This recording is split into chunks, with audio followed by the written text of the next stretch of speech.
Closed doors, I'm a fool for your love.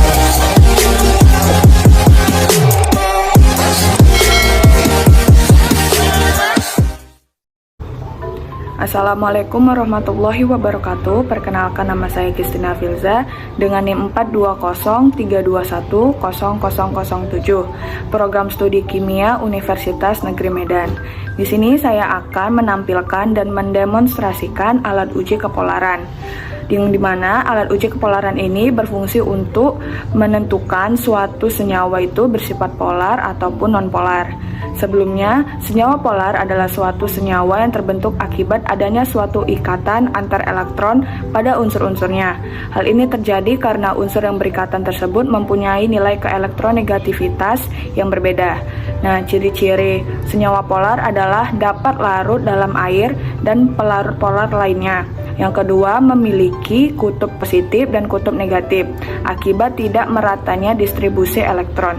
Sedangkan senyawa nonpolar adalah suatu senyawa terbentuk akibat adanya suatu ikatan antar elektron pada unsur-unsur yang membentuknya. Hal ini terjadi karena unsur yang berikatan mempunyai nilai elektronegativitas yang sama atau hampir sama. Ciri-ciri nonpolar adalah tidak larut dalam air dan pelarut polar lainnya. Yang kedua adalah tidak memiliki kutub positif dan kutub negatif yang akibat meratanya distribusi elektron.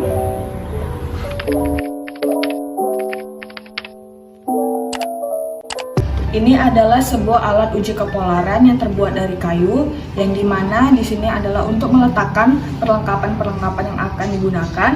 Dan ini adalah satu buatan yang telah diberi lubang, yang dimana lubang ini akan menyangga botol yang telah dilubangi tutupnya, seperti ini. Nanti larutan dimasukkan ke dalam botol ini, lalu larutan akan keluar menetes dan ditampung oleh wadah. Nanti larutan yang menetes tadi dicek kepolarannya menggunakan roll yang telah digosokkan ke rambut, seperti ini nanti.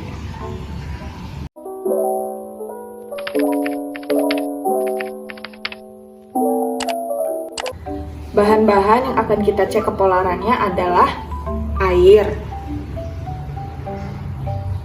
cuka, larutan garam, larutan gula, air sabun, dan minyak.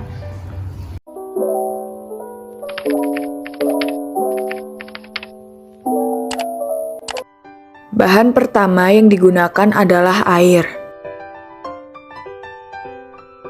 Air didekatkan dengan penggaris yang telah digosokkan ke rambut.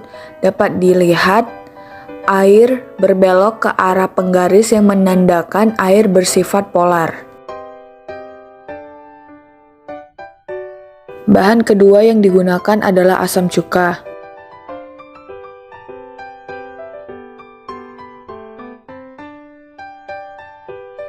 Asam cuka didekatkan dengan penggaris yang telah digosokkan ke rambut, dan dapat dilihat asam cuka berbelok ke arah penggaris yang menandakan asam cuka bersifat polar.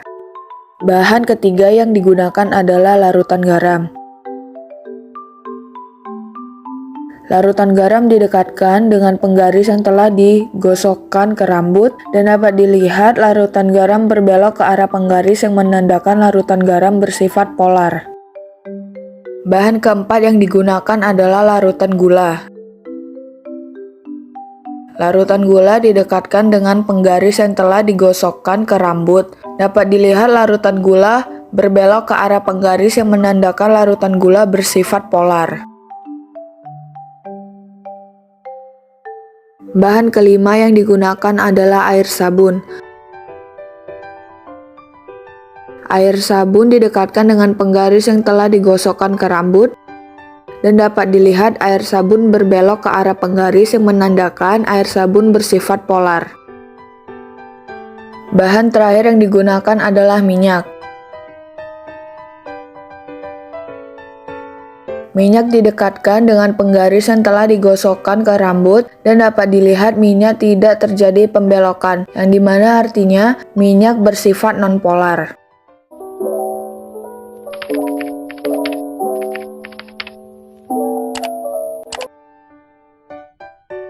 Dari video ini dapat disimpulkan bahwa alat ini mampu untuk menguji kepolaran suatu senyawa melalui pembelokan senyawa. Dari keenam bahan yang telah diuji dapat diketahui bahwa air bersifat polar, asam cuka bersifat polar, larutan garam bersifat polar, larutan gula bersifat polar, air sabun bersifat polar, dan minyak bersifat nonpolar.